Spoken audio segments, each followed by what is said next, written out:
Zapad Group of Forces artillery has hit enemy manpower close to Stelmach. Militer Rusia dan Ukraina merilis perkembangan terbaru dari garis depan per tanggal 10 Maret.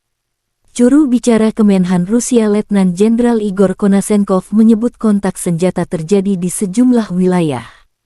Di arah Kupiansk, artileri kelompok pasukan Zapad menetralisir musuh di dekat Stelmachovka, Republik Rakyat Lugansk Gryanikovka, Sinkovka, dan Timkovka, wilayah Kharkov.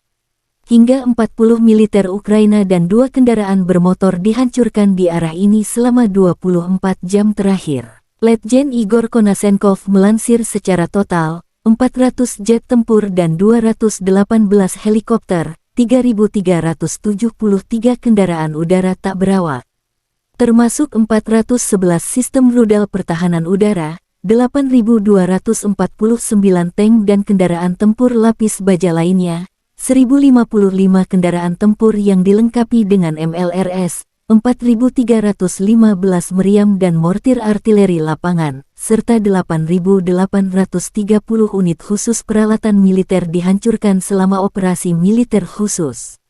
Dari kubu Kiev, Angkatan Bersenjata Kiev merilis rekaman penghancuran 2 sistem pertahanan udara Rusia S-300 dan Tor M2. Serangan menggunakan drone dan direkam. Rusia juga kehilangan 870 prajurit dalam 24 jam terakhir. Secara total, Moskow sudah kehilangan 156.990 prajurit, termasuk 304 jet tempur, 287 helikopter dan 3.448 tank sejak awal serangan. Konflik Rusia-Ukraina memasuki hari 380, belum ada tanda perdamaian.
Terima kasih sudah nonton, jangan lupa like, subscribe, dan share ya!